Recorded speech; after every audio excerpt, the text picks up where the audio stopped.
Okay, so please take notes. So we're going to just review for the 8.1 to 8.4 test. The first thing you need to know is how to plot a sequence. So that just means, like, if you're told, I don't know, that a sub n is n plus 2 over n minus 1, you can actually plot this. Actually, let's not use n minus 1. Let's use n plus 1. Okay, so you have to remember something about sequences. You're not supposed to plug in any decimals. You never plug in 0. You never plug in negatives.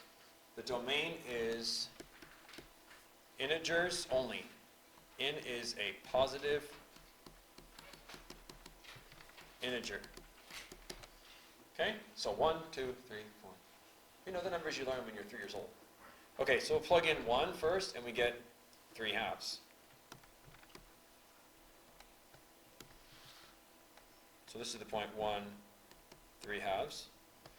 And then you plug in 2, and you get 4/3.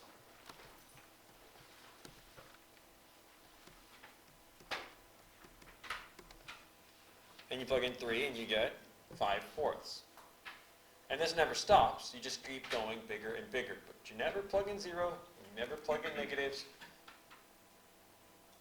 You just keep plotting these dots. Okay? And you don't connect them either, because you're not supposed to deal with halves or in-between values. It's all based on counting numbers. Okay, let's talk about what a recursive formula is. So a recursive formula would be where you have like a list of numbers. You might recognize these. These are the Fibonacci numbers.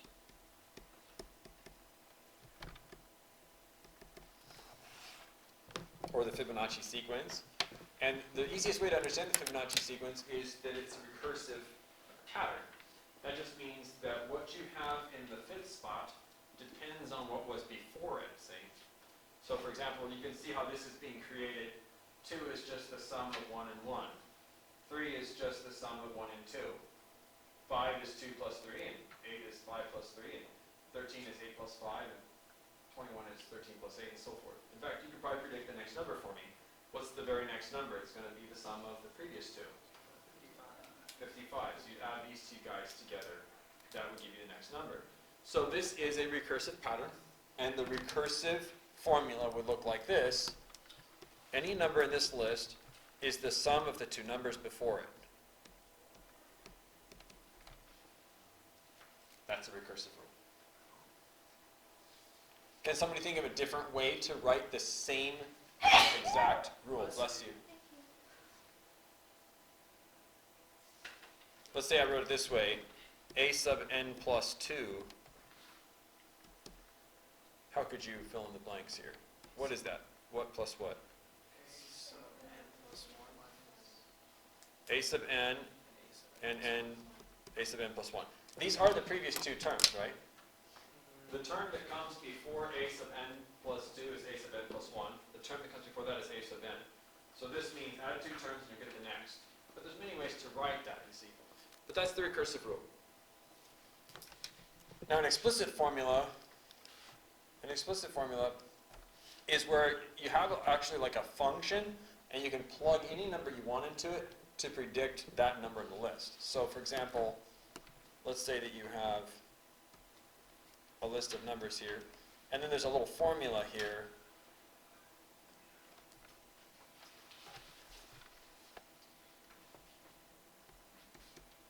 I'll just use the one I had up above. It was n plus 2 over n plus 1. That was the first one I plotted, remember? So what's so great about this? Well, if you wanted to, you could plug in 100, and it would give you 102 over 101. See? So this is very powerful because it can tell you any number in that list.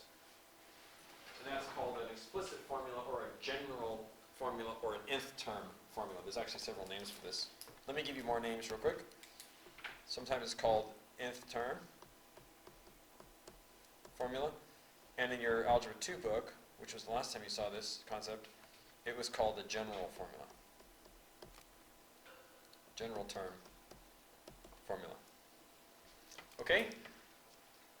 Now, this list up above, the recursive, this Fibonacci list, see, let's say you wanted to know the 100th number in this list, this Fibonacci list. Does anyone know the 100th Fibonacci number? Raise your hand if you know the 100th Fibonacci number. I was going to shake your hand if you knew the 100th number in this list. Because either you would have to find the first 99, right, and then add the 98th and 99th number together, or you would need to research the formula for the Fibonacci general term. I will show you the formula now for Fibonacci general. Okay, let me pause the video. So I just showed you the Fibonacci general term formula. That's horrible. Question? On the first home. Okay, so the general term is sometimes very hard to find. Like for the Fibonacci's, I would never ask you to find it. The eraser's not working. There we go. Okay, let's go down to arithmetic sequences. So for an arithmetic sequence, you guys know what that is. That's when you have like 2, 8, 14, 20, etc. And you can always recognize an arithmetic sequence because you can see the numbers are all increasing by the same amount. So you can see that there's a common difference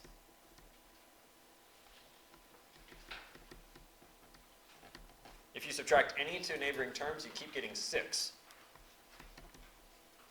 So if you want to find the general term, or the explicit rule, our book calls it explicit rule, I'll try to stick to that. If you want to find the explicit rule, you would do first term, let's just call it a sub n, is first term plus, and then 6. You're going to add 6 over and over again. How many times?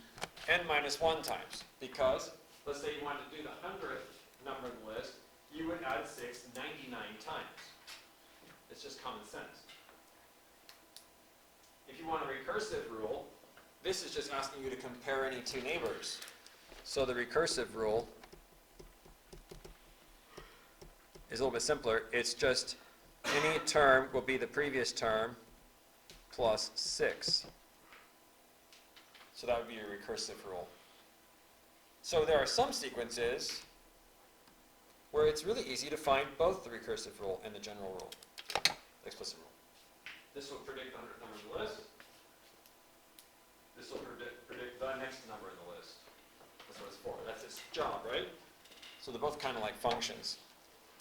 Okay, let's go down to this. I meant to put the geometric next. Let me switch these two topics around.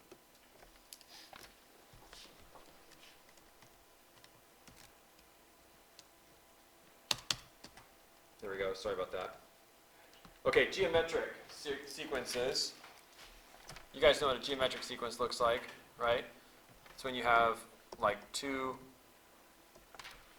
6/5, 18 25ths, 54 over 125.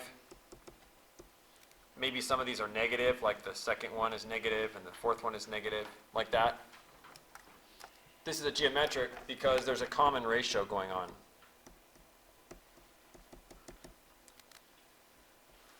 To figure out the common ratio, you just have to ask what's being multiplied here. So sometimes I like to put a 1 under the first term if it's a whole number. That way it's a little bit easier for me to see. It looks like the top keeps getting multiplied by -3, and the bottom keeps getting multiplied by 5. If you want an explicit rule, just ask yourself, how would I find the 100th number? Well, you would start with the first number and multiply it by r 99 times, right? In other words, the explicit rule should be first term times common ratio n minus 1 iterations. Repetitive multiplication expresses itself as an exponent, right? If you want a recursive rule, ask how would you find the next number in a list. You would just say I'd take the previous number and multiply by r. And there is your recursive rule. Is that too small? Can you guys see that? It says a sub n equals a sub n minus 1 times negative 3/5. So you have geometrics and arithmetics, which are sort of simple situations. Okay, now we're getting into the calc stuff, convergence and divergence. So first of all, you need to know what convergence of a sequence even means. What does it mean for a sequence to converge? It just means that the numbers in the list are approaching something. Okay? For example, a sub n, right? Look at this list. 1/2, 2/3, 3/4, 4/5, 5/6, ... The pattern is clear. You could even write a general rule for it. Can you tell me what these numbers are getting closer to? It's especially helpful if you look at it in decimal. 0.5, 0.66, 0.75, 0.80, 0.83 something. These are getting closer to 1. You can tell, right? So you would say a sub n converges to 1. If you go all the way up to the millionth number, it's 1,000,000/1,000,001, which is so close to uno, it's clear the convergence is to 1. Okay? How do you show your work for this? Watch close. First, you try to write a general rule for this. You'll notice that the top is just n, but the bottom's always 1 larger. Then you slap an LIM, n goes to infinity on the front, and this is 1. This is how you show your convergence. You write a general rule, you slap the same limit every time, just put that guy in there, and whatever it is, it is. Okay? Let's try another one real quick. B sub n. Let's use the curly brackets. Let's do -1, +3, -9, +27, -81, etc. Notice that these numbers are getting what? Multiplied by -3. What's happening to the values as we go further out? Are they getting closer to 100? Are they converging upon a certain number? Not really, right? In a moment we're going to have positive 243, and then after that it's going to go negative, and it's going to be very negative. Then it'll be large and positive, and then very negative, and it's going to switch back and forth, right? So this is not convergence. This is not approaching anything. Because I guess you could say it's approaching either infinity or negative infinity or something. So how do you express this? You would say this diverges. Why? It diverges because it's not approaching anything. So you would write LIM, n goes to infinity of, and this pattern is geometric actually. If you look at it. The first number is -1, and we're multiplying by -3, n minus 1 times.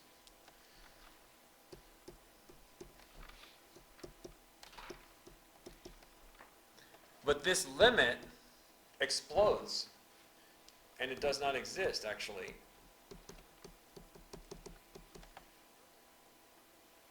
It doesn't exist. I can't figure out if it's going to be positive 243 or, negative 900 something. Or negative 800 something. So this does not exist. So how can you say that the sequence is converging? You cannot. Okay, so how about this one? C sub n equals cos n. What do you guys think? Do you think that converges? No, the sequence would be cos 1 radian, cos 2 radians, cos 3 radians, etc. And although I'm not an expert at doing these in my head, I know that all the values are going to be between -1 and 1, and it's going to be doing something like this. And it will not be choosing a y value at all, you see. So this is divergent as well. Now in the past we used to say, does cosine have a horizontal asymptote? Now we say, does the sequence converge? It's almost exactly the same question. Okay? How do you show your work? You write LIM n goes to infinity of cosine n does not exist. And you would say the sequence is divergent. How about this one?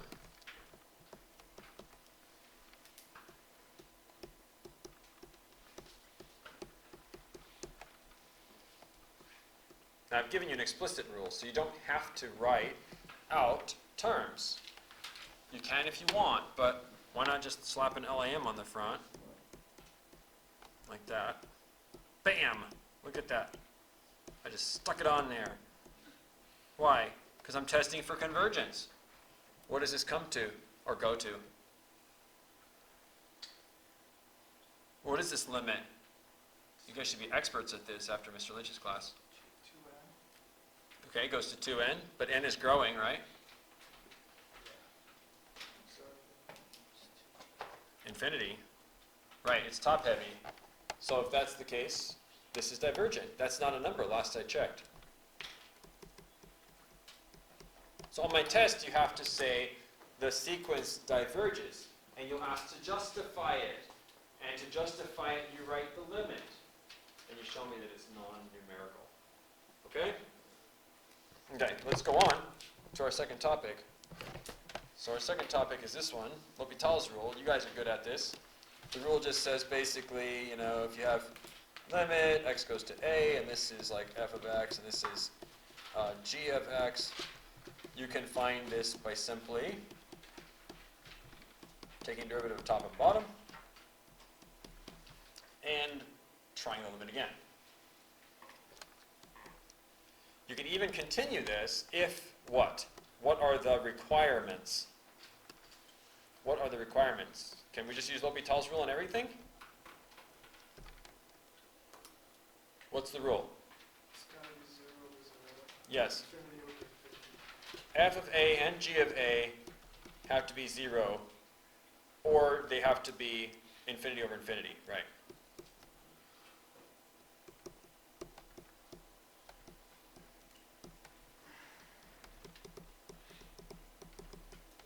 Correct. That's right.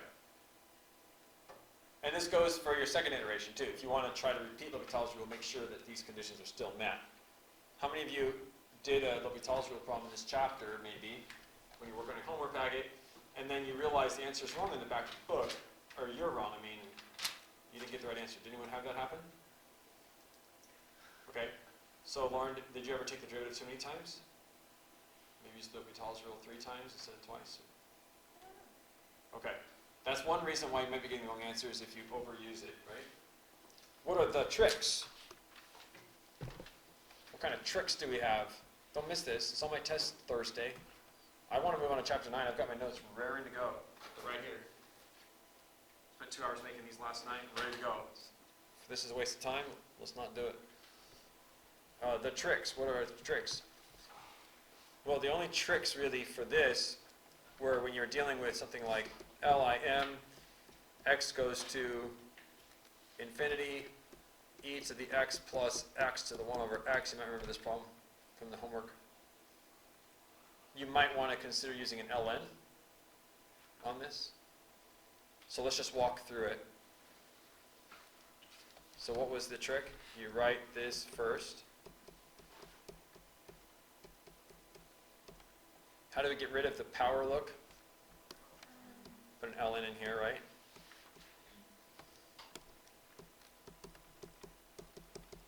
And this is like magic. It brings the 1 over x to the front. So now you have ln y equals 1 over x, ln e to the x plus x, or you could just express that as ln e to the x plus x all over x. And now you can use L'Hopital's rule, right? Give myself a little more space here. Okay, so you're ready for the limit phase now, right? So put the limit in here.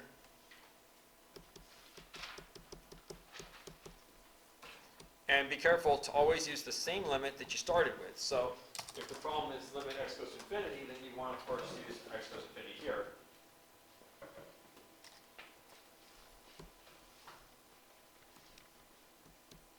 And you're doing that on the left, too. You're also doing limit x goes to infinity of ln y.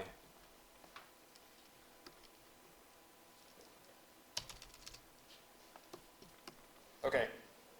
And then you can use L'Hopital's rule to bail yourself out. So remember not to use L'Hopital's rule unless it's a fraction, right? That's another requirement, really. You kind of need to look like a fraction, which it does. It looks like a fraction.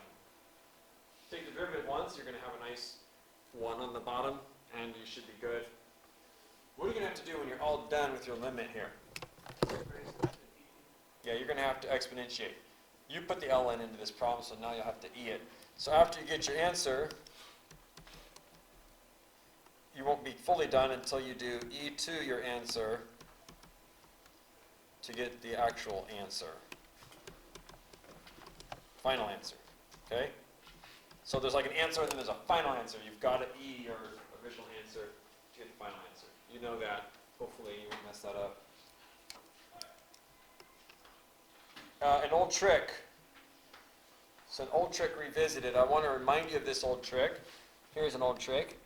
Lim x goes to infinity of x sine 1 over x. If you see a problem like this, you do not have to use L'Hopital's rule because there's an old trick we learned a long time ago where we change the infinity to a 0 plus.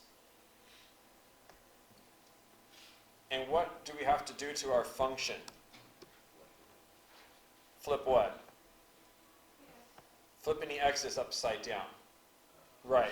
So this would become the 1 over x, and the sine 1 over x would become just sine x. This is a great trick. It's still a great trick. I suggest you use it whenever you can. It helps us avoid L'Hopital's rule. It's actually a great little rewrite. By rewriting the problem, you can solve it possibly just from experience, like sine x over x is a familiar function, right? Question or comment on that? Let me just give you a quick warning on this old trick revisited, okay? I was studying with a student on Saturday, tutoring him for the AP exam. He's a neighbor of mine, and he had a Barron's textbook, and Barron's textbooks have challenge problems in them. How many of you have a Barron's textbook? Anyone have that one? Okay. You'll see some that say challenge. They're all done using this trick. The challenge limit problems that I found in the Barron's book use this old trick, okay? So it's a great trick, but they like to work them in reverse, and you've got to be really careful when you try to use this problem in reverse. So let's say you're given x goes to 0, and it looks something like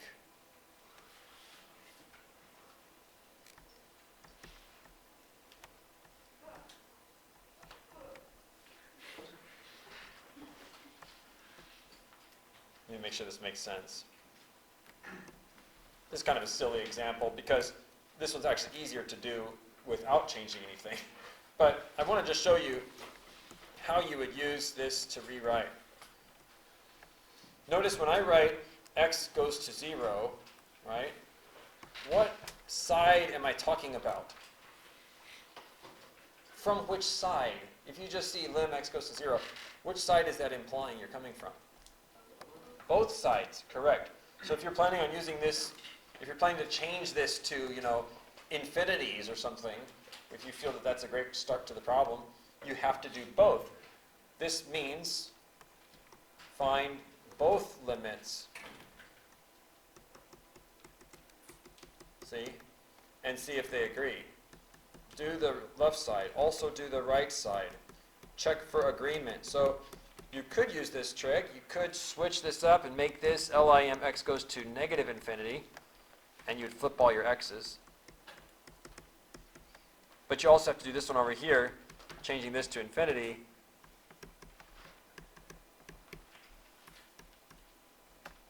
Flipping all your x's. And you need to check to see if these agree. Do these agree? So for those of you who have the Barron's book, your prep guide, when you find the bonus limit problems in there, you're going to be using this trick. make sure you split it into two of these, and you'll see that often in that variance book, these come up to different answers, which means we have a does not exist situation on either side of 0.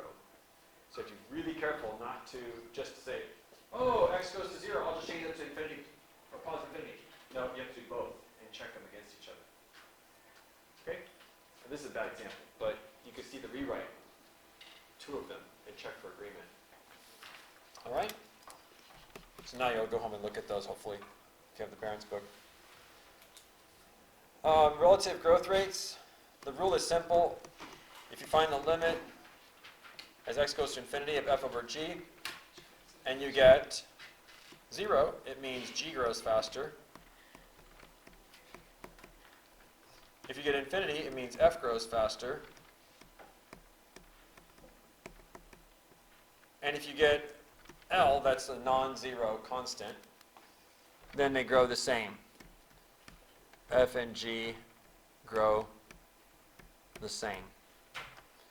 The requirements are the functions need to be in the first quadrant.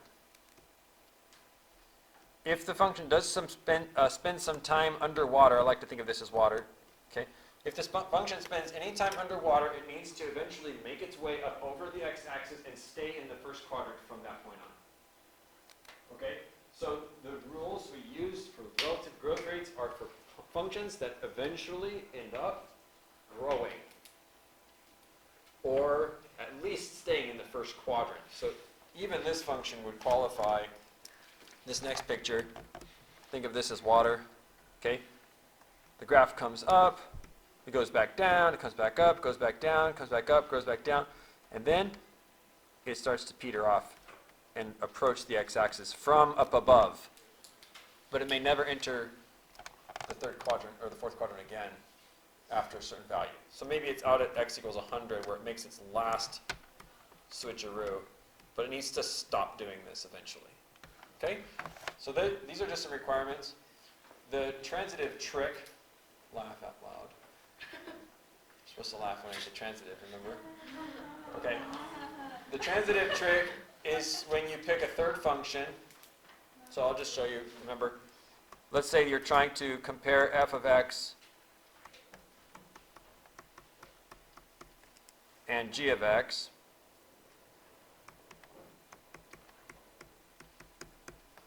And you're trying to see which one grows faster. This is a little bit hard to work on. You've got LIM square root of x squared plus 5x over 1 plus 2 rad x quantity squared. This is kind of hard. So what we did was we chose h of x.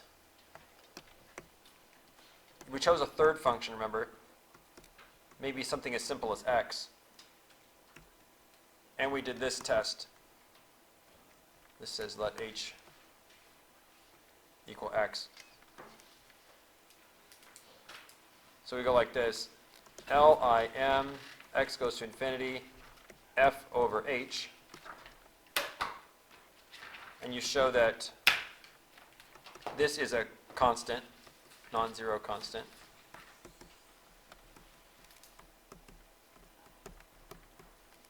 So f and h grow the same. Right? Then you do LIM, x goes to infinity, g over h, and you get a different non-zero constant.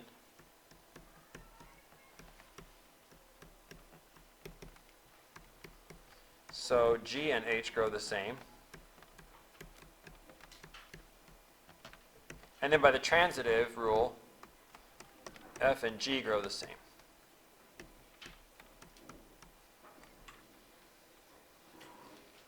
By the transitive rule. And there's all sorts of transitive rules. Transitive rules for conditionals, and transitive rules for equality, and transitive rules for congruence, and transitive rules for convergent sequences, for growing functions and all this stuff. But you know what? Just don't worry about all that. Just call it the transitive rule. It's fine. I don't care if you have all the specific vocab down for that. All right? And then the last topic was this one. Let me just draw your improper integrals for you again. So the first type of improper integral is where you're trying to integrate from, let's say, a to infinity. That's improper. Or you're trying to integrate from negative infinity to a value a. Or you're trying to integrate from negative infinity to infinity. All of these need to be rewritten because they are all improper. Right? So an integral like this one, integral from a to infinity f of x dx, really should be written as LIM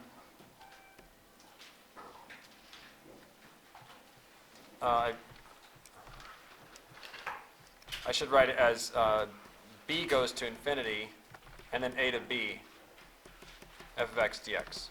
That's how you should rewrite it. If you have negative infinity to, let's make this a b, not an a, right here. Negative infinity to b, this should be written as LIM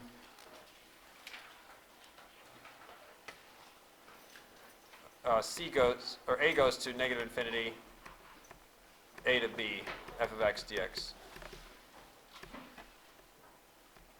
And if you have one that's double infinity like this third one, you can use two limits, or you can break it into two integrals. So I'll finish recording this for you guys. Just a quick review of everything.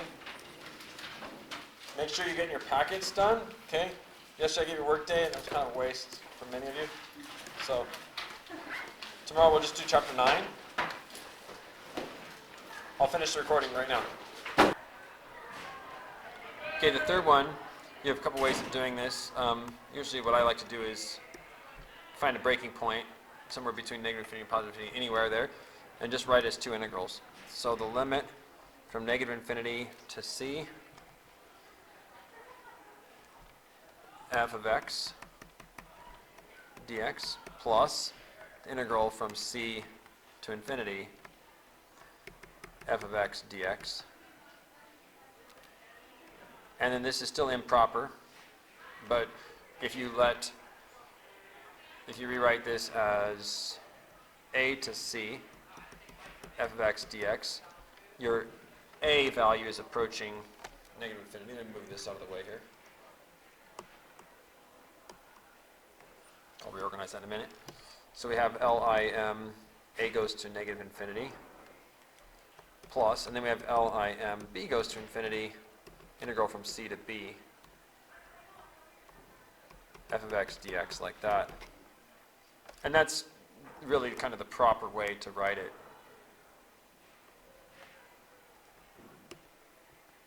Right down here. Whoa, what is that circle doing there? Okay. Sorry about that. Okay. So there's 3 integrals and 3 rewrites right there. Okay, so I just kind of reorganized things a bit on the page.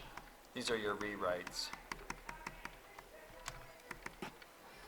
All right. Second type of improper integral.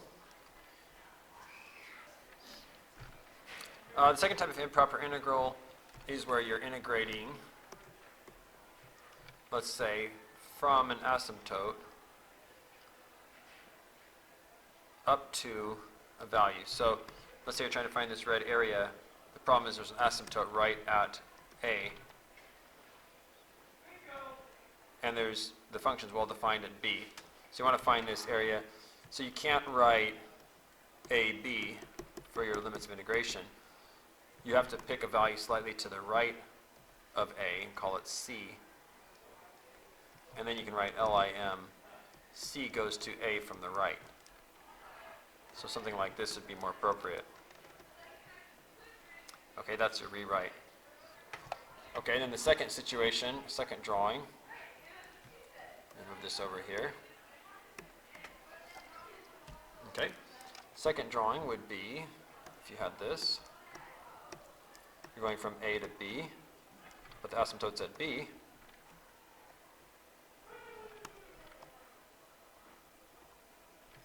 function's well defined at a. You want to find this area, so you would write integral from, and now you can start at a if you like, but you can't go to b. So you have to pick a value just to the left of it and call it c. This time c is approaching b from the left. Like that. So there's a good rewrite. Sorry about that. There we go. And then the third case is where you have sort of an asymptote along the journey. So let's draw a third picture. Somewhere between A and B, there is an asymptote. Okay. And here's your graph. Didn't want that. A nice looking graph, but I don't want it to look symmetric.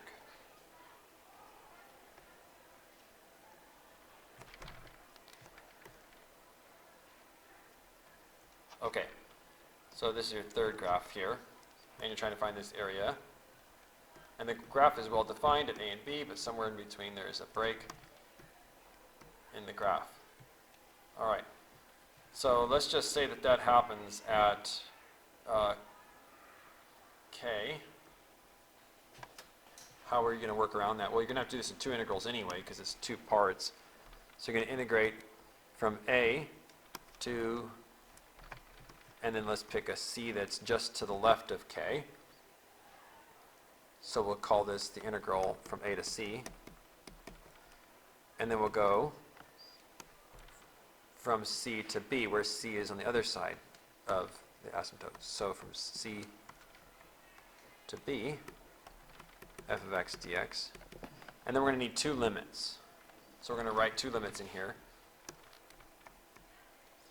We're going to write LIM, C goes to K from the left, and LIM, C goes to K from the right. And that would be the proper way to rewrite. Okay, so three pictures, three rewrites there. How to show convergence or divergence of an improper integral. Okay, so this is something that you definitely need to get used to, especially for chapter 9. But let's say that you're given an integral like this one. Cosine x plus 5, and this is all divided by x squared dx, and you are trying to go from, let's say, 1 to infinity.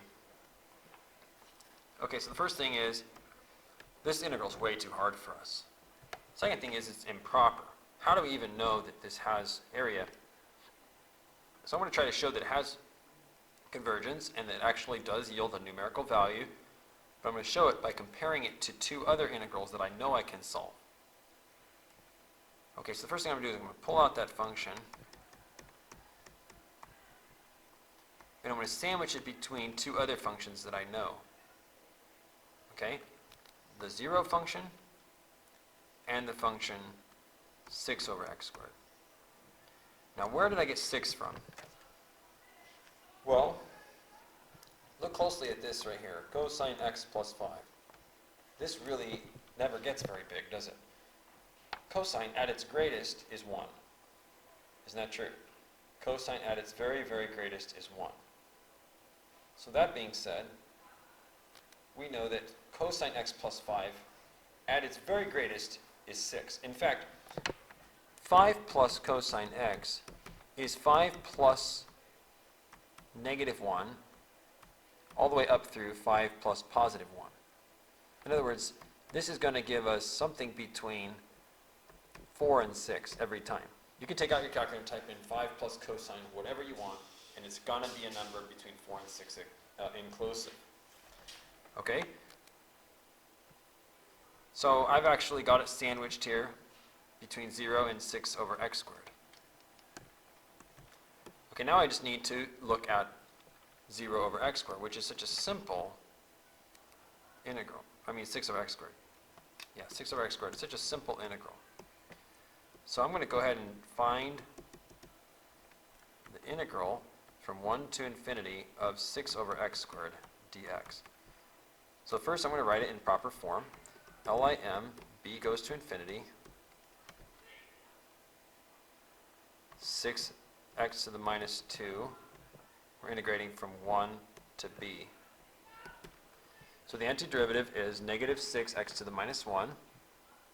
Let's put the limit out front.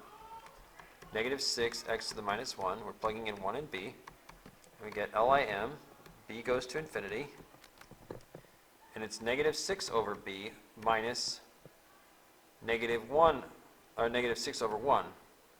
So basically it's just 6 over 1 added.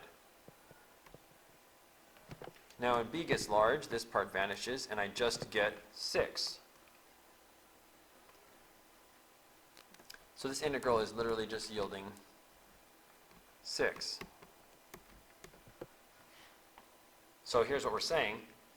The area under the 0 curve is of course 0. The area between 1 and infinity of cos x plus 5 over x squared, I'll probably never be able to answer. But this area between 1 and infinity for 6 over x squared is 6. So what I'm saying is this. The integral that I cannot find is something between 0 and 6. And if it's something between 0 and 6, then it most certainly converges to something between 0 and 6. And that is the answer. That is the proof, you see. So how would you conclude this? Let me show you how you'd show your final conclusion statement here. Okay, you would say the integral from 1 to infinity of cos x plus 5 over x squared dx converges because cosine x plus 5 over x squared is less than or equal to 6 over x squared,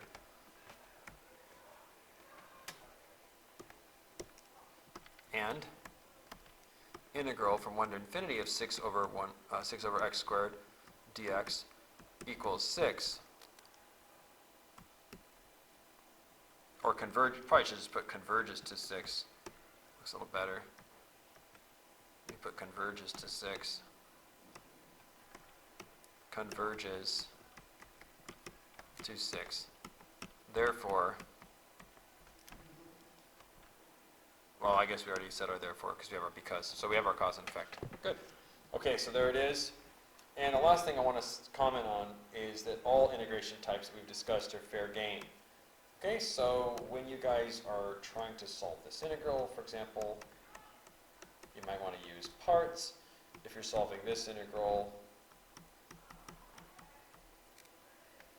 you might want to actually make this a 3 down here. You might want to actually use partial fractions, right? If you're doing this integral,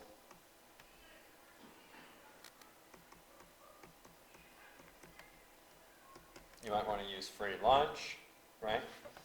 If you're doing this integral,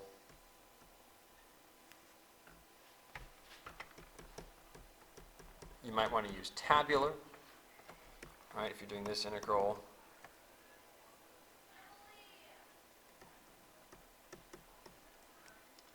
let's say sec tan 1 plus sec squared x. You might want to use a substitution, and so on. Okay?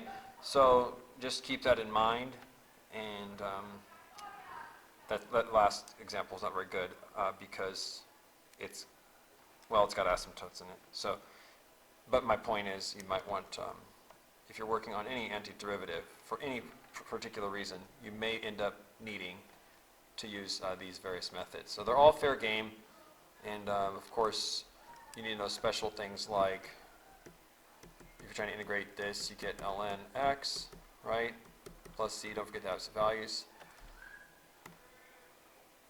Right, if you're trying to integrate, you know, things like negative cosecant squared x, you have to remember, oh, that's just the derivative of cotan x. So you still have to have all your facts memorized.